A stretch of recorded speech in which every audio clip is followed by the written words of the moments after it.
Comunas AM. Opinión.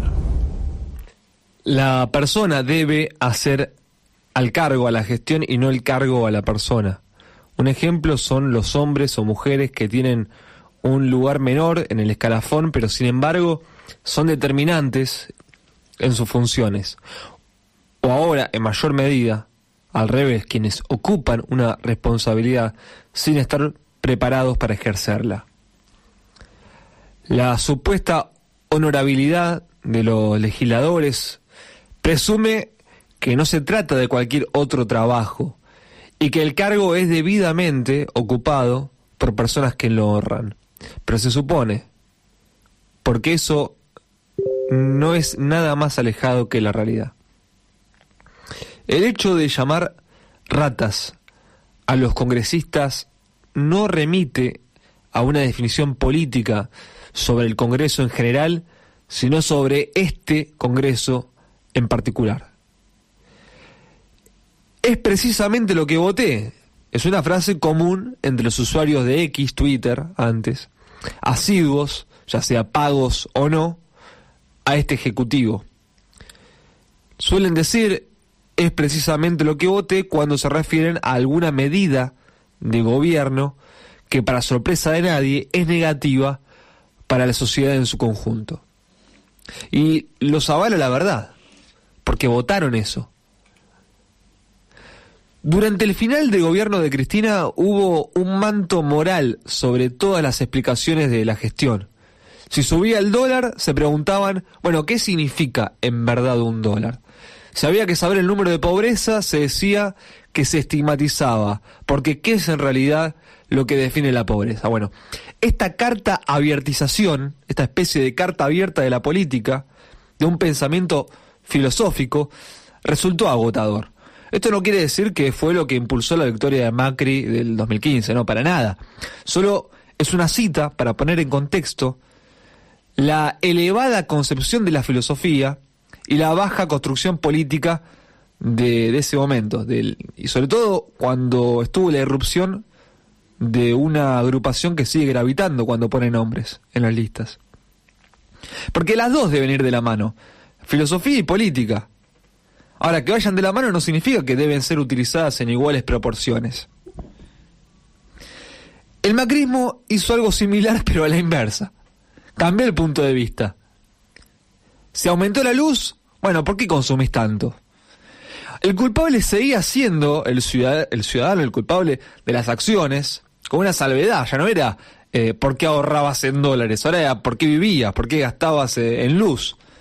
Te reducían a lo mínimo. El motivo no venía de cuestiones filosóficas, sino de que vos estás en remera y en patas con el aire a menos de 24 grados. Ese es el problema. Bueno, luego el fiasco de Alberto. Así que lo lógico, dentro de lo ilógico, es que gane el tipo que habla con perros muertos. Las urnas, hablaron más por el rechazo que por la aceptación. El pueblo votó contra lo que había. Hablo pueblo como pueblo argentino, no como pueblo partidario. Mayoritariamente la sociedad argentina votó contra lo que había. No se puede mencionar voto útil o inteligente porque votar a un presidente para ir en contra de la casta, de útil tiene poco y de inteligente nada. Ahora se sufren las consecuencias de los genios del voto, los que hicieron uso del llamado voto castigo, que no es más que autoflagelarse. Para que este gobierno de entrega soberana y de una improvisada locura concluya, se necesita un respaldo político que asegure que hay salida, que el remedio es mejor que la enfermedad. En ese sentido, el principal partido opositor, en el principal distrito electoral, está en un cumpleaños. Máximo Kirchner hizo un acto para pegarle a Axel Kicillof. Un encuentro alejado de la realidad de los argentinos y de quienes prefieren ser el todo de la nada. No ser gobierno, pero quedarse con la oposición. Discutir ese nicho chiquito. Y la pregunta es si el hijo de dos expresidentes, al final de cuentas, termina siendo mucho más que Bertie Venegas Lynch o que Lilia Lemoine.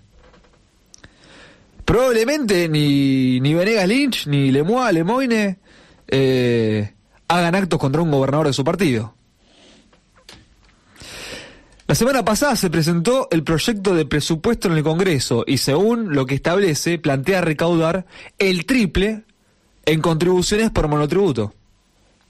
Si tenemos la premisa que el propio proyecto indica que va a haber un 18% de inflación anual, cabe pensar que no hay por qué aumentar un 300% el monotributo cuando la inflación es de un 18%.